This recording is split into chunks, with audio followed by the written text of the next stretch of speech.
Assalamualaikum dan selamat sejahtera kepada Puan Anjani. Saya Muhammad Azrina binti Abbas. Hari ini saya ingin membentangkan tugasan satu bagi subjek teknologi multimedia KMM 1303 yang bertajuk Evolusi Multimedia dan berkaitan dengan multimedia terkini. Pengenalan evolusi multimedia. Evolusi multimedia merujuk kepada perkembangan teknologi yang membolehkan penggabungan pelbagai bentuk media seperti teks, audio, video, grafik dan animasi untuk menyampaikan maklumat secara interaktif dan dinamik. Multimedia memainkan peranan yang penting dalam kehidupan kita sebagai pengguna dalam pelbagai bidang seperti pendidikan, hiburan, perniagaan, komunikasi. Sebagai contohnya, dengan adanya multimedia, pembelajaran boleh dilakukan secara interaktif. Penstriman video dan video games merupakan antara contoh bagi hiburan. Bagi perniagaan pula, business sellers boleh membuat pemasaran dengan menggunakan multimedia. Media sosial dan laman web merupakan antara contoh bagi multimedia dalam bidang komunikasi. Teknologi multimedia memudahkan lagi interaksi antara pengguna dan juga kandungan yang dipaparkan, iaitu kandungan multimedia lebih menarik dan mudah difahami. Seterusnya saya akan membincangkan tentang evolusi multimedia. Multimedia mula dikenalkan pada awal tahun 1960-an, di mana penciptaan komputer pertama pada tahun 1990 menjadi titik permulaan kepada multimedia. Paparan grafik komputer dikenalkan pada tahun 1960-an, digunakan untuk simulasi penerbangan. Pada zaman dahulu, multimedia hanya merangkumi kombinasi teks dan imej dalam persembahan visual seperti projector slide. Seterusnya, teknologi video mulai digunakan pada tahun 1970-an. Kemunculan teknologi video analog membawa revolusi multimedia, di mana video digunakan dalam industri perfilman, pendidikan dan penyiaran. Salah satu contoh popular perkakasan yang digunakan dalam teknologi video ialah pita VHS dalam pendidikan dan juga hiburan. Seterusnya, penggunaan grafik dan animasi. Grafik komputer dan animasi berkembang pesat, di mana grafik 2D dan 3D digunakan dalam video games dan filem animasi. Sebagai contohnya, Toy Story yang dihasilkan pada tahun 1995 adalah contoh awal animasi komputer dalam industri hiburan. Seterusnya, perkembangan audio digital. Audio digital merupakan salah satu aspek yang memainkan peranan penting dalam multimedia. Format audio digital seperti CD diperkenalkan pada tahun 1980-an. Ia telah meningkatkan kualiti bunyi dalam penerbitan muzik dan juga filem. Kini, pada zaman ini CD tidak digunakan lagi kerana dengan perkembangan teknologi, format audio yang lebih maju telah diwujudkan seperti FLAC dan Dolby Atmos.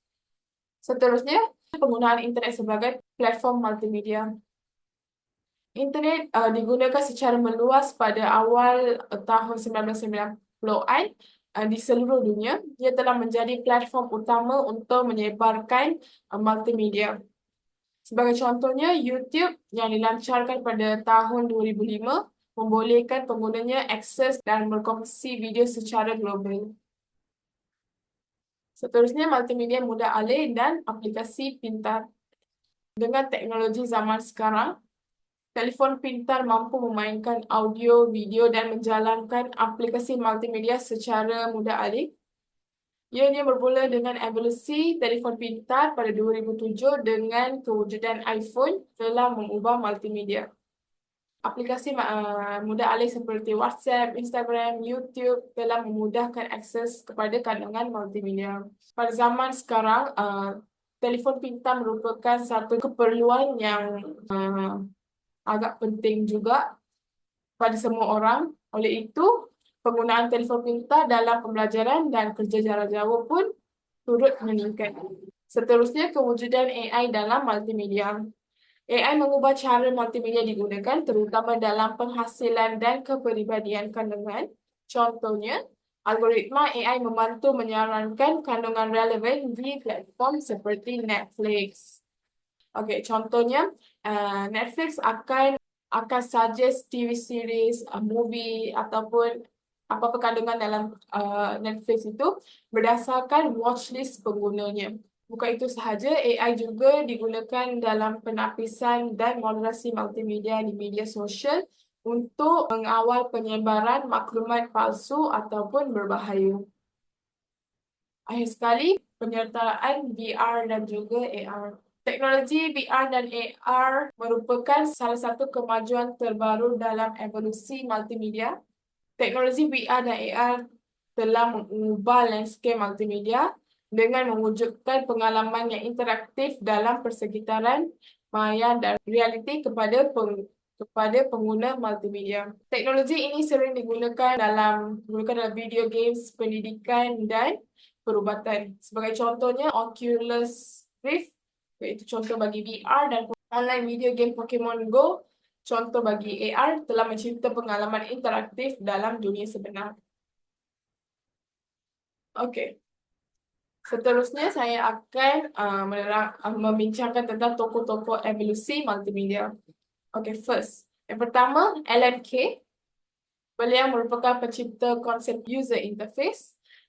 Beliau juga merupakan salah satu perintis dalam pembangunan graphical user interface. Pada tahun 1970-an, beliau telah memperkenalkan konsep komputer peribadi interaktif dengan user face yang mesra pengguna.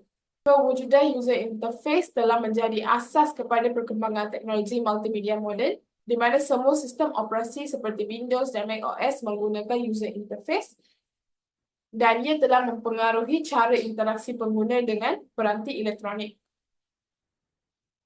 Tokoh seterusnya ialah Tim Berners-Lee, pencipta World Wide Web.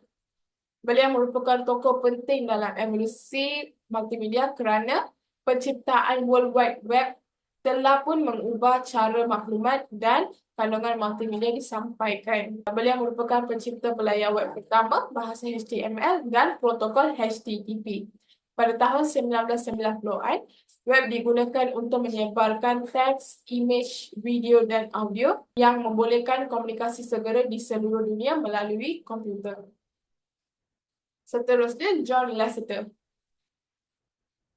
Beliau adalah perintis animasi komputer dan juga seorang pengarah dan animator terkenal.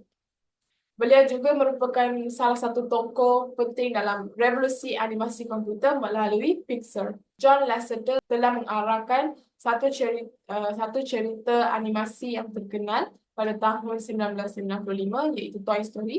Filem tersebut merupakan filem pertama yang dibuat sepenuhnya dengan teknologi animasi komputer. Beliau telah membuka jalan kepada penggunaan multimedia dalam penceritaan visual. Kini, animasi komputer digunakan dalam pelbagai aspek filem, permainan video, periklanan dan sebagainya dengan teknologi CGI yang terus berkembang. Tokoh seterusnya ialah Douglas Engelbart. Beliau merupakan pencipta mouse, iaitu tertikus komputer, yang telah memudahkan interaksi pengguna dengan komputer. Penciptaan beliau adalah sangat penting dalam evolusi multimedia kerana ia membolehkan interaksi intuitif dengan grafik, video dan aplikasi multimedia.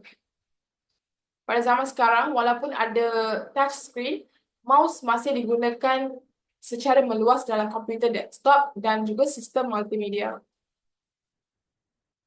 Akhir sekali, Mark Zuckerberg. Beliau merupakan pengasas bagi aplikasi mudah alih Facebook. Dan beliau merupakan tokoh utama dalam revolusi media sosial melalui penubuhan Facebook. Facebook telah mengubah cara orang berinteraksi dengan multimedia. Yang membolehkan penggunanya berkongsi gambar, video, teks dan kandungan interaktif dalam satu platform. Facebook menyediakan perkhidmatan seperti perstreaman langsung dan video yang telah meningkatkan penggunaan multimedia di media sosial. Sekarang Facebook sedang usaha untuk membangunkan metaverse, yang akan menggabungkan realiti maya dan multimedia. Okey, seterusnya aplikasi multimedia zaman sekarang dan kaitannya. Pada zaman sekarang, terdapat pelbagai jenis aplikasi yang diwujudkan pelbagai tujuan tertentu dan juga konsep yang berlain-lainan. Oleh itu, saya akan menjelaskan beberapa konsep aplikasi yang digunakan pada zaman sekarang. Okey, yang pertama, aplikasi penstriman video. Ia merupakan salah satu bentuk multimedia yang paling dominan pada hari ini. Sebagai contohnya YouTube, Netflix, TikTok dan sebagainya. Banyak lagi aplikasi penstriman yang ada di internet sekarang, pada zaman sekarang. Okey, aplikasi-aplikasi ini menyebarkan maklumat dan menjadi suatu medium hiburan kepada penggunanya. Sebagai contohnya, YouTube dan TikTok membolehkan sesiapa sahaja untuk menjadi content creator yang terdiri daripada pelbagai jenis kandungan dari vlog peribadi hingga dokumentari. Netflix pula mempopularkan konsep binge watching yang memberikan akses kepada siri televisyen dan filem pada bila-bila masa dan di mana sahaja. TikTok pula menarik pengguna dengan format video pendek yang pantas dan interaktif. Seterusnya, aplikasi mesyuarat dalam talian. Sejak COVID-19 melanda seluruh dunia pada tahun 2020, institusi pendidikan dan dunia korporat telah menormalisasikan work from home dan online classes. Jadi, aplikasi-aplikasi seperti Zoom Meeting, Microsoft Teams, Google Meet dan sebagainya telah dinormalisasikan. Aplikasi-aplikasi ini menggunakan video, audio, teks dan komunikasi jarak jauh secara real time untuk memperkayakan interaksi antara pengguna. Antara fungsi aplikasi mesyuarat dalam talian diwujudkan adalah untuk menghadiri mesyuarat, kelas, seminar dalam talian dan sebagainya. Seterusnya, aplikasi media sosial.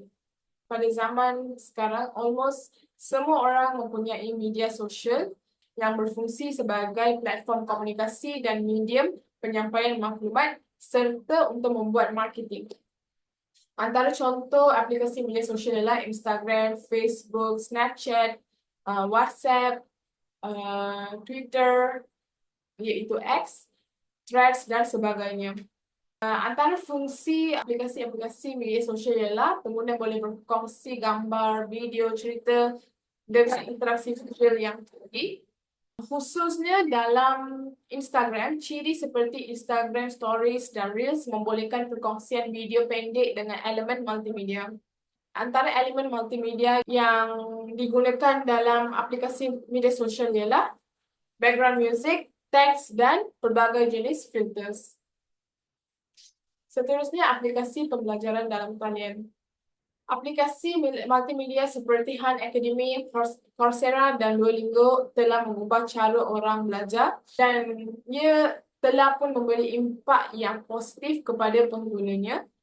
Sebagai contohnya, Coursera menyediakan kursus universiti dan sijil profesional dalam pelbagai bidang dan ia juga menggunakan video kuliah, kuis interaktif dan forum perbincangan untuk memudahkan lagi proses menuntut ilmu. Aplikasi pembelajaran dalam talian menjadi sangat popular semasa pandemik melanda seluruh dunia dengan institusi pendidikan beralih kepada pembelajaran dalam talian. Akhir sekali, aplikasi permainan video. Aplikasi seperti Fortnite, Roblox dan PUBG menggunakan elemen multimedia untuk memberikan pengalaman permainan yang interaktif dan imersif. Permainan video menjadi penting semasa pandemik kerana ia telah membantu mengurangkan tekanan dengan cara berinteraksi dalam dunia maya. Antara ciri Fortnite ialah ia menggabungkan grafik 3D yang realistik, menyediakan audio dinamik dan interaksi sosial dalam talian, memungkinkan pemain berkomunikasi dan bersaing secara langsung dengan pemain lain di seluruh dunia. Okey. Jadi kesimpulannya ialah multimedia telah berkembang dari paparan teks dan grafik kepada teknologi interaktif yang sangat canggih seperti VR dan penstriman langsung. Evolusi multimedia mencerminkan perubahan besar dalam cara manusia berkomunikasi, berinteraksi dan mengakses maklumat dalam talian. Antara kebaikan multimedia ialah ia meningkatkan interaktiviti, menyampaikan maklumat secara menarik dan efisien, dan memudahkan pembelajaran dan komunikasi jarak jauh. Oleh itu, kegunaan multimedia membantu menghubungkan dunia dan memberikan akses kepada maklumat dan hiburan tanpa batas, menjadikannya elemen penting dalam era digital ini. Okey, itu sahaja daripada saya. Terima kasih.